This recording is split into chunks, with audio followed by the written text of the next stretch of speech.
Voilà. Bonjour à toutes et à tous, je viens de recliquer sur l'enregistrement, donc je vous redis bonjour. Je vais regarder, alors vous avez un petit panneau de questions ici, est-ce que vous m'entendez bien? Salut Didier, bonjour Franck, bonjour Romain.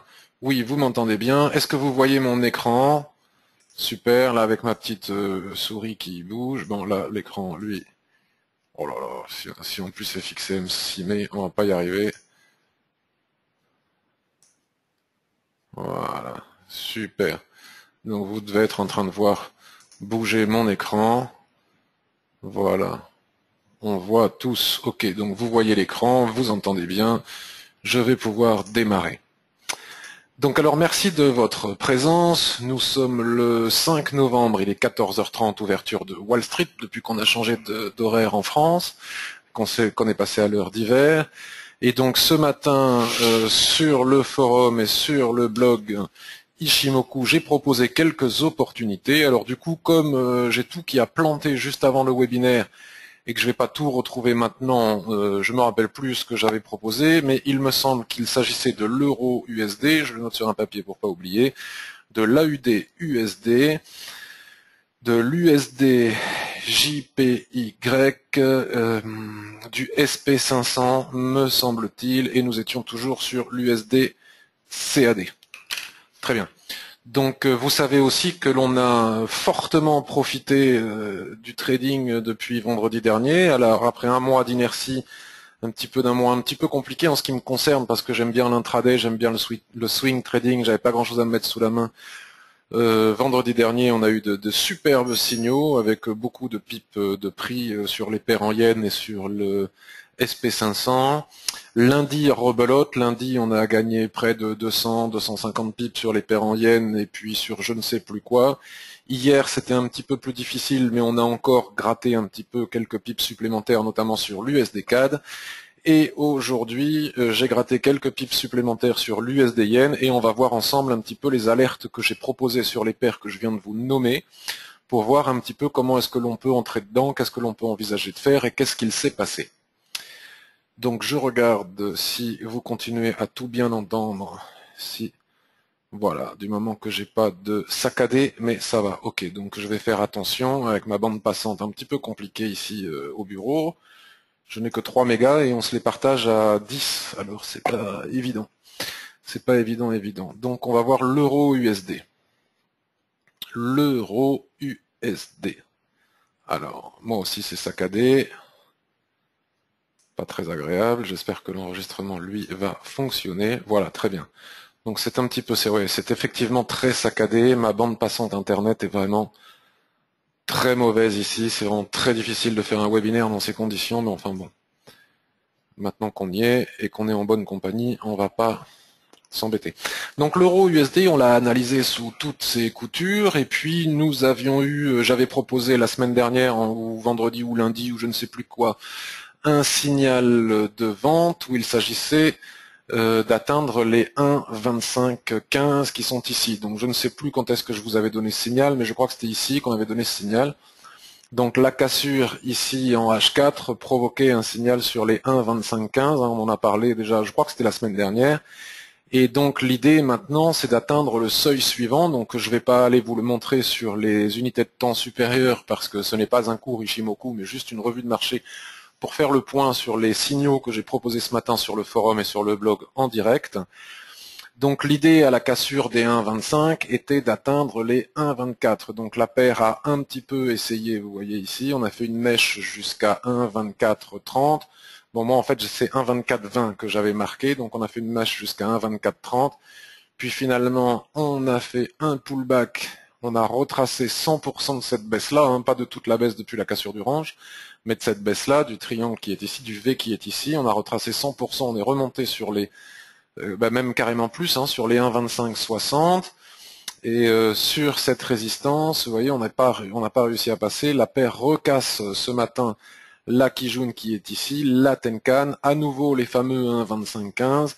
Et donc le premier objectif que j'ai donné en intraday, en très court terme ce matin, c'était ici. C'était exactement les plus bas ici à 1,2465. Donc la cassure des 1,25 pouvait nous donner 30 pips ici en très court terme. Mais alors là, vous allez avoir du lag avec ma connexion Internet très très lente. Donc j'attends que les écrans arrivent jusqu'à vous. Voilà. Alors, il faut que je retrouve mon...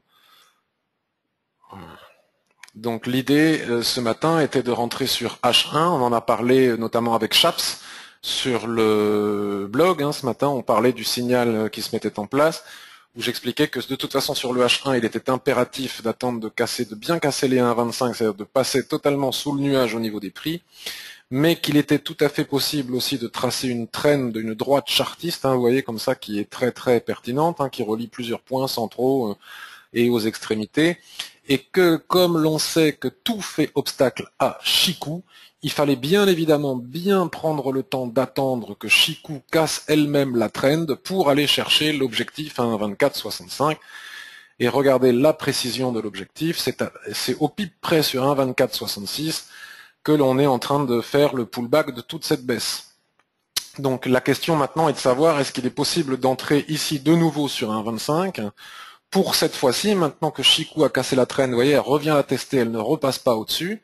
Les prix reviennent tester le nuage. Donc soit on a pris nos bénéfices, moi j'ai pas tradé cette paire-là, je l'ai dit que je n'aimais pas trop la trader en ce moment, soit on a pris des bénéfices ici, soit on est toujours dedans, ou soit on attendait la fin du pullback, donc de rentrer éventuellement ici pour éventuellement venir chercher les 1,2420. Donc le RSI 21, après avoir cassé, fait son pullback lui aussi sur sa zone de neutralité.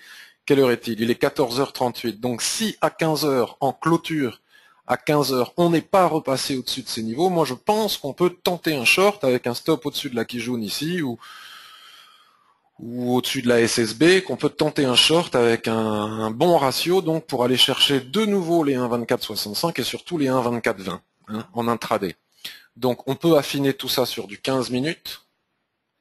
Donc si on affine tout ça sur du 15 minutes, bon ben écoutez, c'est pas mal parce que la zone en question c'est aussi la Kijun actuellement qui est en train d'être travaillée, donc j'attends parce que ma connexion étant tellement lente. On a ici une configuration similaire, vous voyez le RSI 21 qui revient tester sa zone de neutralité ici qui est une résistance et qui correspond à la Kijun qui est juste au-dessus. Donc si on ne casse pas en clôture horaire les 1,25074, on peut mettre un stop comme on disait serré d'une vingtaine de pips, un 25-25 par là, parce que de toute façon sinon ce serait invalidé.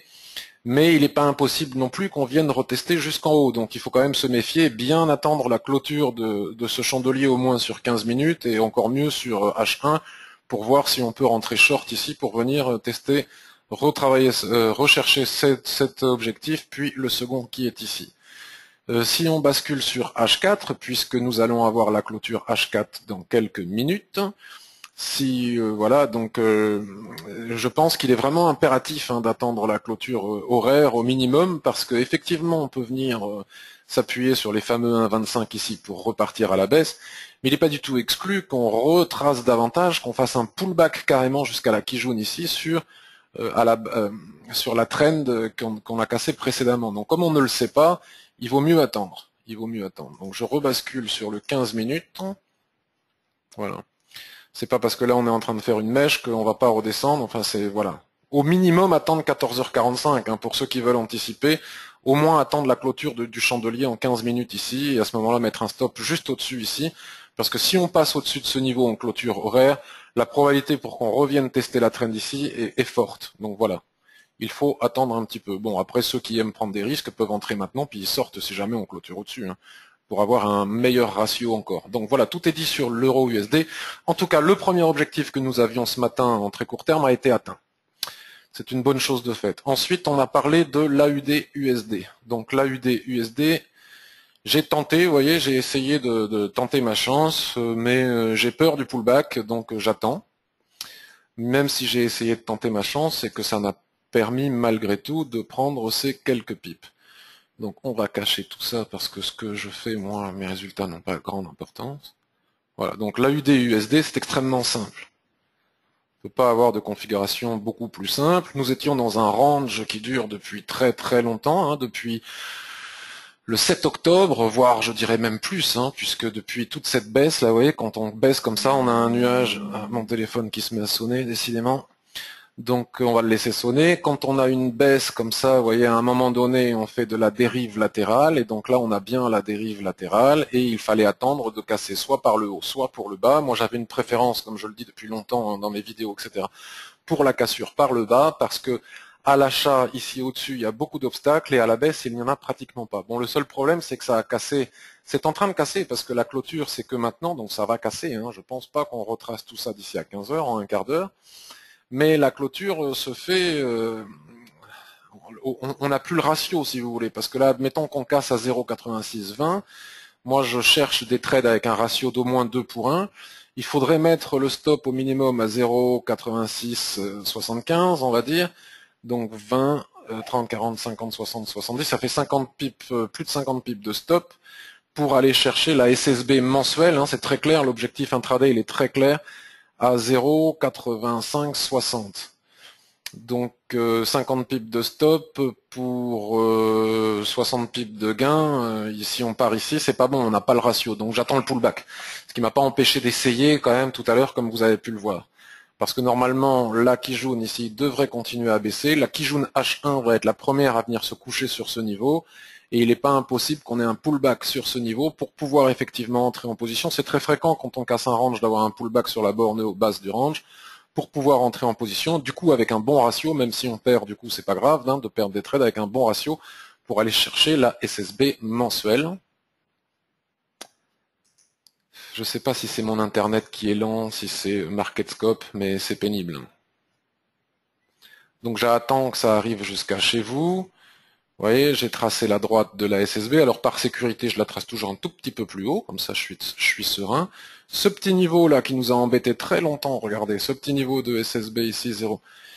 Purée, mais ils peuvent pas laisser un message, excusez-moi. Excusez-moi. Oui, je suis en conférence, c'est urgent?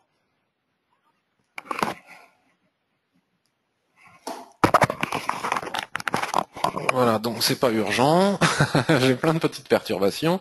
Donc vous voyez la SSB mensuelle qui est ici à 0,8544, c'est l'objectif. Personnellement, en ce qui me concerne, moi, je ne peux pas me fixer d'autres objectifs plus bas, même s'il y en a plein, hein. Il y en a ici, il y en a ici, oui, il y en a ici. La probabilité que Chikou vienne chercher le plat SSA ici est important. Et le vrai niveau, celui qu'on devrait finir par atteindre si ça se casse la binette, c'est 0,79, hein, celui qui est ici dans l'alignement de la Kijun et de cette SSB. Mais en tout cas, tant qu'on est face à une longue et plate SSB mensuelle, je ne tire pas de plan sur la comète en ce qui me concerne, et j'attends de la casser. Quand on aura cassé ce niveau, j'attendrai le pullback, et à ce moment-là, on viendra chercher tous les autres niveaux. Mais pour le moment, en ce qui me concerne, moi je trouve que c'est prématuré d'envisager d'aller chercher d'autres objectifs au-delà de la SSB mensuelle. De toute manière, si on atteint la SSB mensuelle, nous aurons déjà un superbe trade intraday. Donc là, on regarde la clôture, vous voyez, là, après une telle chute, la probabilité, vous voyez ce que je vous disais, hein, la première à venir se coucher sur la borne basse du range va être la Kijun ici, et la probabilité de faire un pullback est importante quand même après tous ces chandeliers. Donc attendre le pullback ou alors faire ce que j'ai tenté de faire tout à l'heure, mais je suis vite sorti parce que j'ai peur du pullback, sur nouvelle cassure ici, à ce moment-là, rentrer sur nouvelle cassure en clôture pour aller chercher l'objectif plus bas. À ce moment-là, il faut le faire, à mon avis, en 15 minutes pour pouvoir avoir des seuils où mettre notre stop. Vous voyez ? Donc on a cassé Tenkan, jusqu'à présent Tenkan collait bien au prix, vous voyez ? Là, on vient de casser Tenkan. Il n'est pas impossible qu'on revienne chercher la Kijun, voire même la borne haute basse du range ici. Donc moi, j'attends le pullback. Par contre, si on venait à casser à nouveau, pourquoi pas à ce moment-là rentrer en mettant un stop, ben, je ne sais pas où, attendre que la Kijun descende pour mettre le stop au-dessus. Ou sur du 5 minutes. En tout cas, le signal est en cours. Il n'y a plus qu'à rentrer dedans. J'ai essayé, j'ai pas réussi. Maintenant, j'attends le pullback pour y aller ou une nouvelle cassure ici pour y aller. Le signal est là, en tout cas. Ensuite, on a parlé, alors l'USD CHF, c'est comme l'euro USD, hein, donc je vous le montre pas, c'est la même chose dans l'autre sens. Nous avons parlé de l'USD Yen. Je suis sorti un peu tardivement parce que je ne l'ai pas vu. Qu'est-ce que c'est que ce trait? Je ne sais pas. J'ai pas vu qu'on était venu. J'ai mal, je sais pas. J'ai oublié de mettre l'ordre limite sur le programme. D'habitude, je le mets. Et là, j'ai dû oublier de le mettre. Donc il s'est pas déclenché, puis quand j'ai ouvert le trade, le graphique, on était redescendu ici. Et je suis sorti avec cette mèche, j'ai eu peur que la Tenkan casse, et si la Tenkan cassait, c'était embêtant parce que regardez, toute la tendance actuelle là est soutenue par la Tenkan, donc si la Tenkan casse, voilà. Mais là on est en train de remonter, bon maintenant c'est trop tard, j'ai pris mes pipes, je suis plus à quelques pipes près, mais en tout cas, regardez comme les prix se sont arrêtés exactement sur 114,84 au pipe près. Et si l'on veut savoir ce qu'est 184,14, là, je sais plus ce que j'ai dit, 114,84, il faut basculer sur le mensuel, donc j'attends que ça arrive jusqu'à chez vous. Donc nous, on a pris toute cette hausse, hein, tout ça, là, depuis les 100, on est dedans. On a absolument tout pris par étapes, hein, tous les paliers de SSB ont été absolument d'une précision chirurgicale, c'est vraiment impressionnant. Regardez celui-ci, c'est pile poil là où les prix s'arrêtent, celui-ci, c'est exactement là où les prix s'arrêtent. Ici, là, c'est exactement là où les prix s'arrêtent. Et regardez comme la Tenkan soutient parfaitement bien la tendance. Donc, tant que la Tenkan soutient la tendance, il n'y a pas le moindre signal d'essoufflement de tendance. Donc, on disait 114,84. C'est au pipe près, ce petit plat Tenkan. Ce petit plat Tenkan qui est ici. 184, 114,84. Enfin, si on met pile poil la souris dessus, ça tombe, ou ce plat qui jaune, pardon, plutôt, ici, ce plat qui jaune ici, voilà, 114,84, c'est exactement là où les prix se sont arrêtés.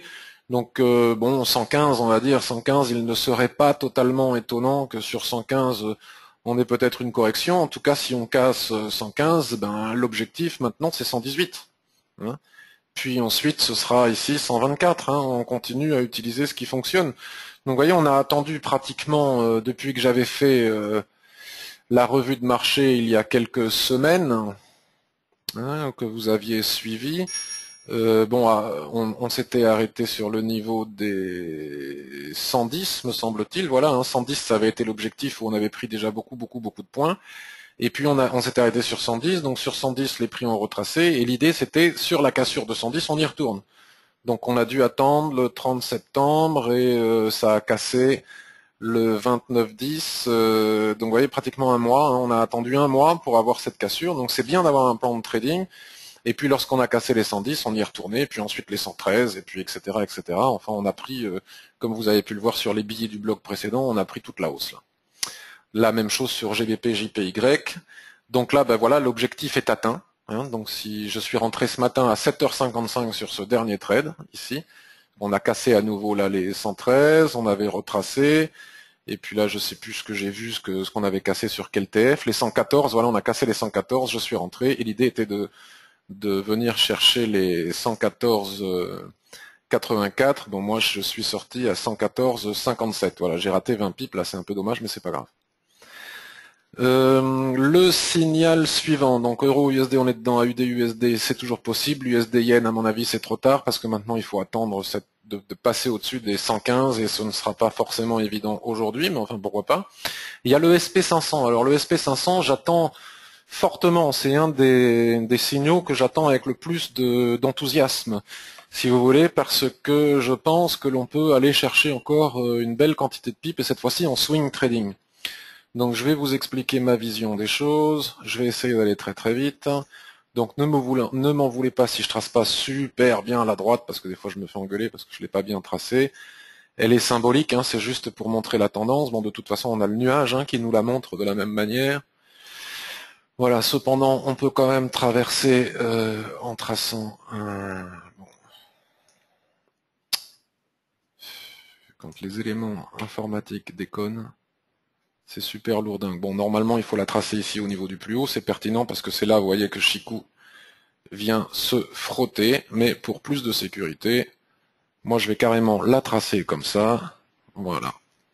J'ai bien vu qu'il y avait un biseau. Hein. J'ai bien vu qu'il y avait un petit bout de biseau ici, là, comme ça. Mais ça ne me fait pas très peur. Voilà. Même si j'en tiens compte.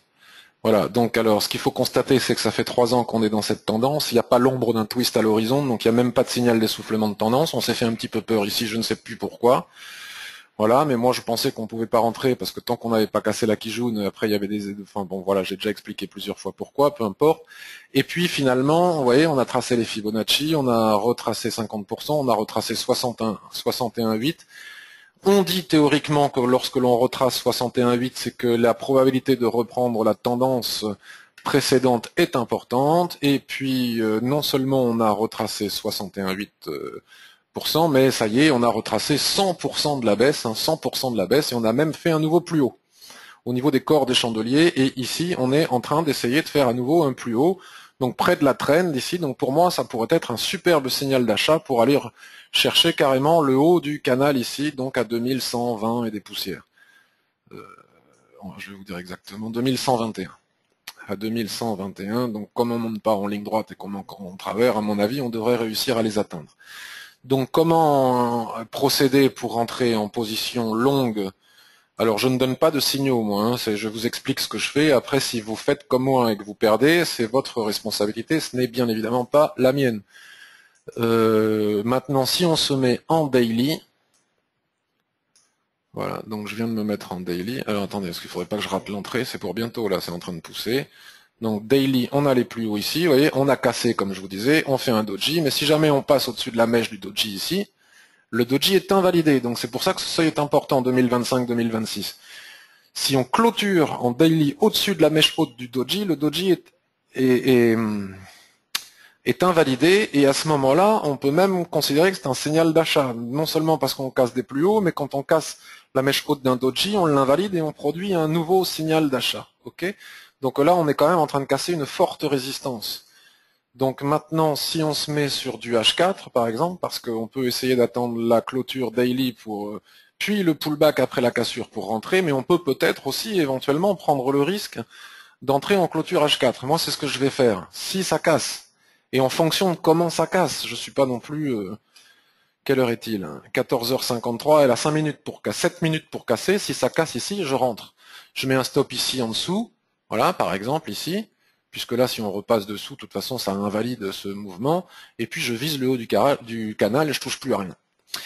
À la condition que ce soit validé en clôture ce soir daily, puisqu'on attend la clôture daily. Si je rentre ici en H4 et que ce soir on se retrouve dessous ma droite ici, il faut impérativement sortir parce qu'un signal H4 doit être validé sur l'ETF supérieur et ainsi de suite, de la même manière qu'un signal M15 doit être validé par la clôture H1, etc., etc. Donc je suis très haussier sur le SP500, sur les indices, etc. Si on se met sur du 15 minutes, pour ceux qui voudraient anticiper, admettons que ça ne casse pas à 4 heures et qu'on veuille anticiper, bon ben 1,25 c'est vraiment le seuil, le seuil à casser. Alors je vais essayer de descroller, sauf que j'ai un temps de latence avec mon ordinateur qui est terrible, vous voyez. On peut essayer de casser la mèche, là, 2026 si on veut. 2026, à ce moment-là, ça provoquerait la remontée de Kijun, et Kijun viendrait se coucher, voilà, on est en train d'y aller, là, Kijun viendrait se coucher sur la résistance, et ça nous donnerait, selon moi, un superbe signal d'achat. Il y a néanmoins un problème. C'est le manque de volume. Vous savez que j'utilise beaucoup les volumes TIC, et les cassures comme ça, par des marabosus, ou les cassures sans volume, j'aime pas beaucoup, quoi. Et franchement, les volumes sont très faibles. Si on regarde l'US30 qui pour une fois le Dow Jones a devancé le SP500, donc je passe là maintenant sur le Dow Jones, j'attends que ça arrive jusqu'à chez vous parce qu'il y a un temps de latence. Voilà, nous avons eu ici la cassure des 100% de retracement de Fibonacci, avec notamment ce marabosu magnifique, mais ce marabosu magnifique, il est totalement dépourvu de volume, et ça c'est louche. Je n'aime pas du tout. Bon, ceci dit, c'est peut-être pas une raison pour ne pas rentrer, mais un marabosu qui casse comme ça, c'est souvent un signal puissant d'achat, mais quand ça casse sans volume, ça peut aussi être un marabosu de fin de tendance, donc il faut faire très attention, bien qu'on soit toujours dans la tendance. Donc je repasse sur le SP500, donc de toute manière il faut attendre une cassure franche pour voir ce qu'il est possible de faire. Bon, là on est dans un porte-drapeau haussier, si on se met en daily on le voit mieux, c'est un porte-drapeau haussier, c'est une figure haussière. Donc si elle casse par le haut, c'est tout bon. Si elle casse par le bas, bon, mais on a des objectifs intraday qui peuvent être la Kijun dans l'alignement de la Tenkan, mais pas plus qu'intraday parce que moi je reste haussier en swing. Donc on peut aussi laisser casser, à mon avis, le SP500 si on a peur à cause des volumes. Comment on peut aussi laisser casser, attendre un pullback et rentrer sur pullback. C'est toujours pareil, c'est une question de ratio.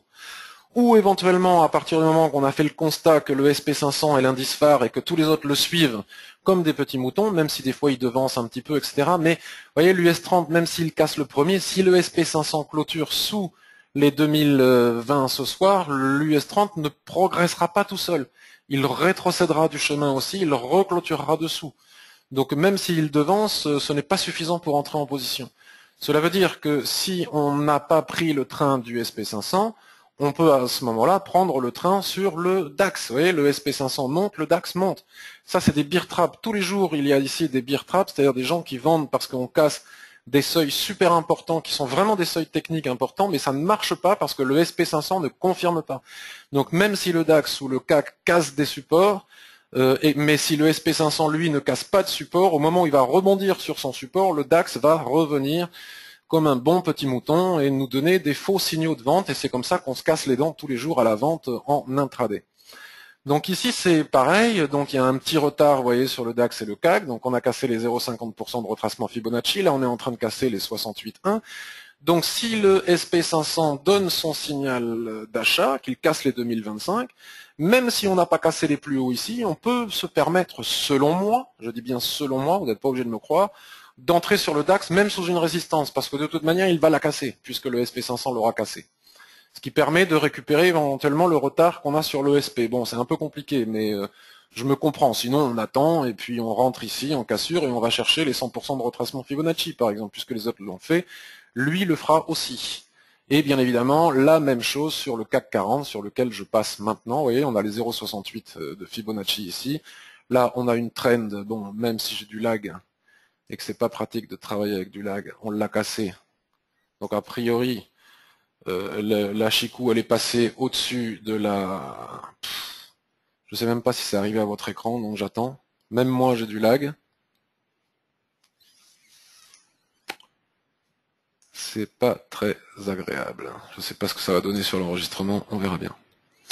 Donc on avait une trend comme ça, vous voyez, Chikou l'a cassé, on est passé au-dessus du nuage, ici, pim poum, c'est peut-être pas exclu qu'on ait un pullback, mais si le SP monte, ici on va monter, là déjà on a du signal intraday pour aller chercher les 4230. Ce n'est rien d'autre que les 61,8 de retracement Fibonacci. Donc vous voyez, rien qu'en utilisant le SP500, on peut avoir des signaux intraday sur le DAX, sur le CAC, ne pas entrer long sur l'US30, même s'il a cassé une résistance, tant que le SP500 ne l'a pas fait.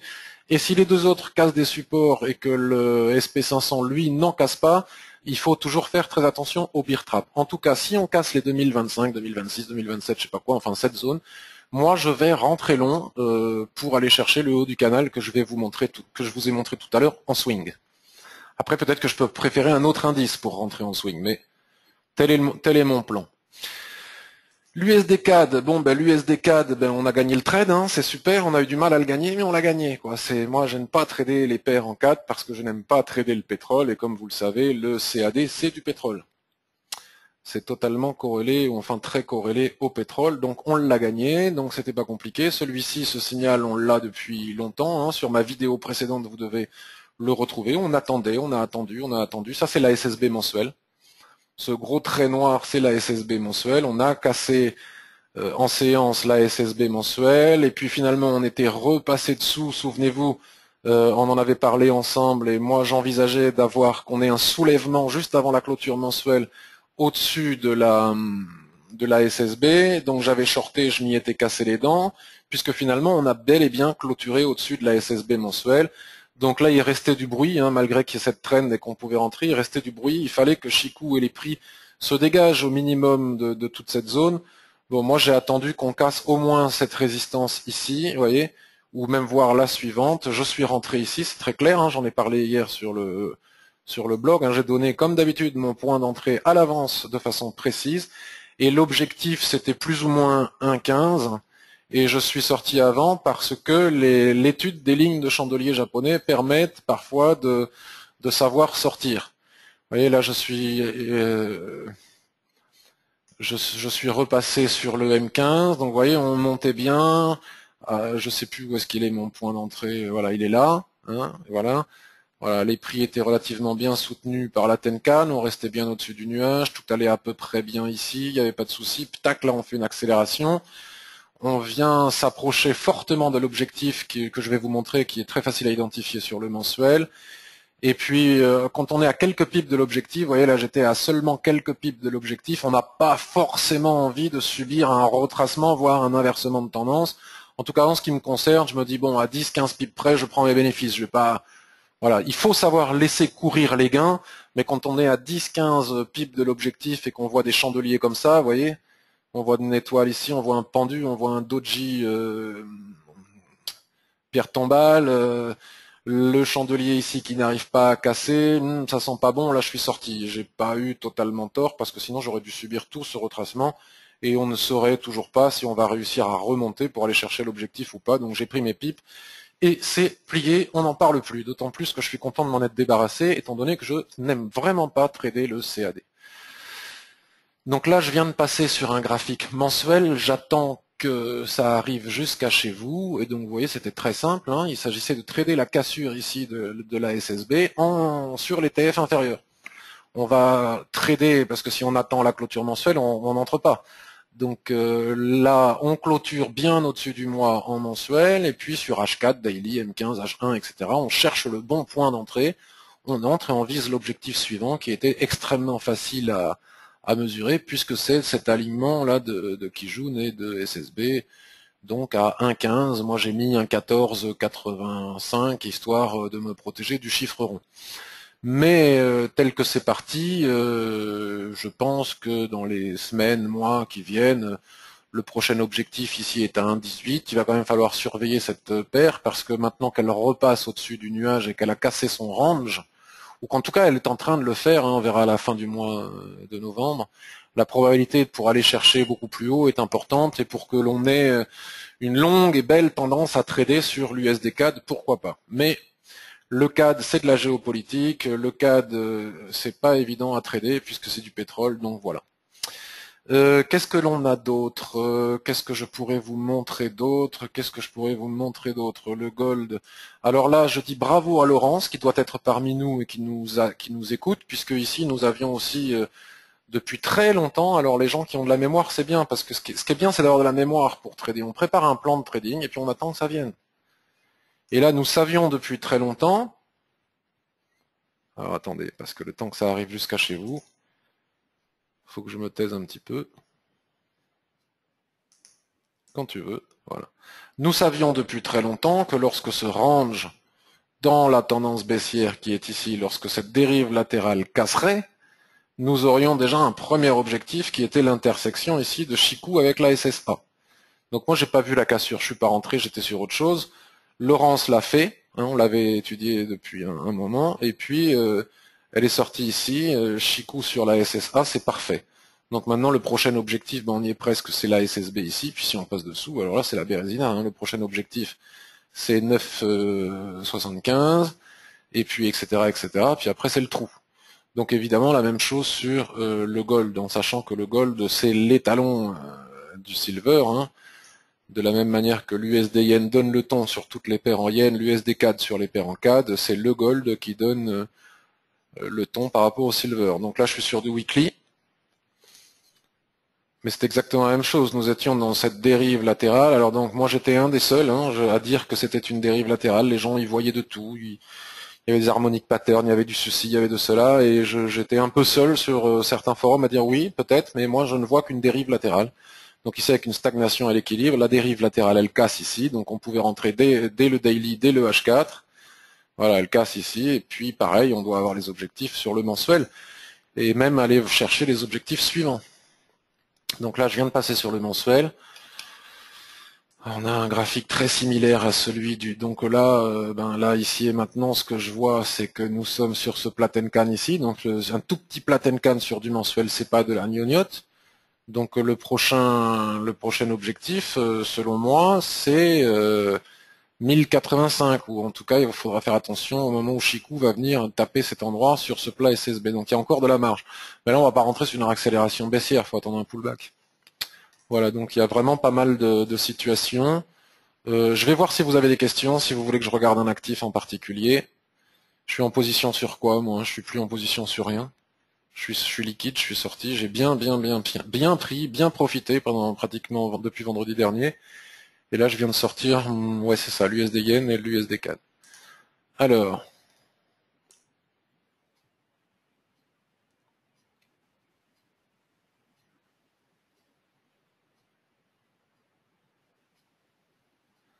je regarde vos questions. Patrick, nous venons de voir la paire USD Yen sur H4 La divergence RSI est flagrante, peut-on anticiper un pullback dès maintenant? Alors je vais commencer par répondre à cette question. Donc moi, vous savez, les divergences du RSI, je n'en tiens compte que si la zone de neutralité casse.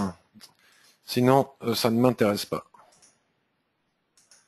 Alors, USD-Yen. Bah déjà, voilà, il a atteint l'objectif, ça y est, pim. Ah bah oui, ça c'était tout à l'heure. Déjà, c'est haussier de chez haussier, de archi haussier, donc pour le moment, c'est Tenkan qui compte. Et puis là, on a des résistances qui sont cassées, donc qui sont des supports. Donc à la limite, le RSI, je trouve pas qu'il diverge tant que ça. Moi, j'utilise pas le RSI 14, j'utilise le RSI 21, il y a moins de bruit.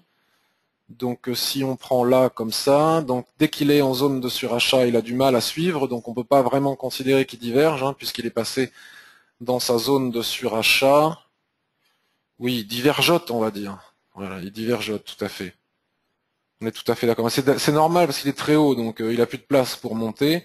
Donc de toute manière, le RSI 21, on peut aussi, j'ai toujours montré, on peut aussi tracer des trends, c'est encore mieux.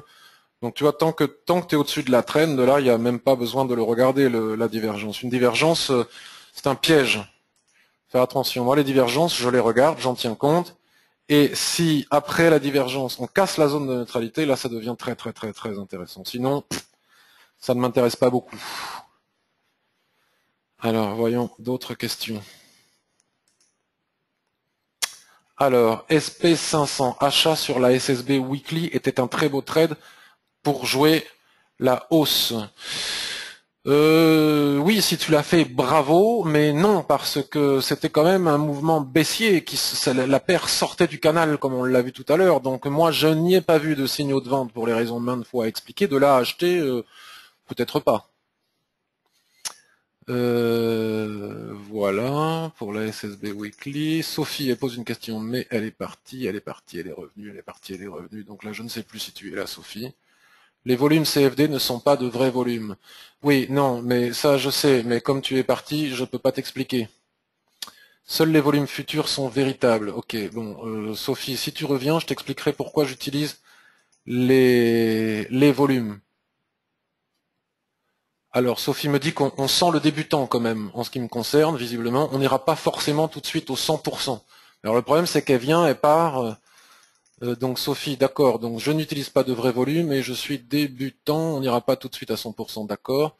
Salut Cédric qui part travailler, Jean qui a une question, j'aurai une question après ton webinaire. Est-ce que l'achat SP500 sur la SSB Weekly était une bonne opportunité d'achat ou non? Sinon, oui, non, pourquoi d'après ton point de vue? Merci pour ta réponse, toujours très instructive pour un newbie. Donc je t'ai répondu, Jean, on était sur un fort mouvement baissier, donc là, Kijun la racheter, pourquoi pas, pour aller viser la borne basse du canal haussier, mais pas plus. D'accord, Romain me dit merci pour ta réponse. Donc si vous n'avez pas d'autres questions, j'aurais bien voulu voir ça. J'adore les gens là, comme Sophie, il y en a d'autres, des fois Hugues, qui viennent, ils balancent des bimes et puis ils s'en vont, quoi. C'est super courageux. Sophie Lergos, je vais essayer de la trouver sur Twitter. Donc elle me disent que je suis débutant, ça c'est vraiment pas un souci, mais que je lui explique pour les volumes, parce que les gens ils assènent des vérités et sans prendre de pincettes.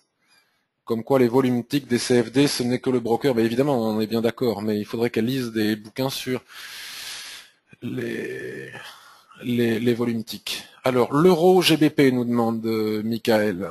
Alors, l'euro GBP. Donc, on va faire l'euro GBP.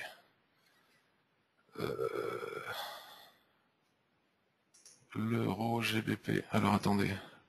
Que j'enlève ça, là, et on fait l'euro GBP. Alors, il est où l'euro GBP? Euro GBP, je l'ai pas ici.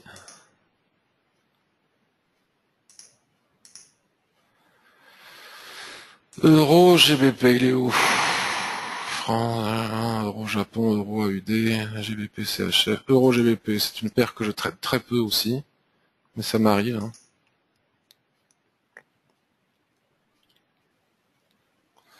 Euro GBP sur du H4, donc on va y mettre Ishimoku, mais comme on n'a pas Ishimoku, on va en profiter. On va en profiter. Alors là, on a un support, qu'on voit aussi tout à fait à gauche de l'écran. Voilà, super. Voilà, parfait. Il faut casser dans un coin ou dans l'autre. Modèle. Ici, avec les volumes qui ne sont pas des vrais volumes.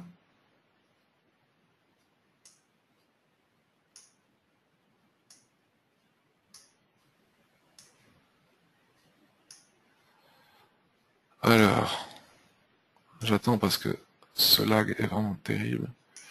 Là, déjà, on a un autre support ici.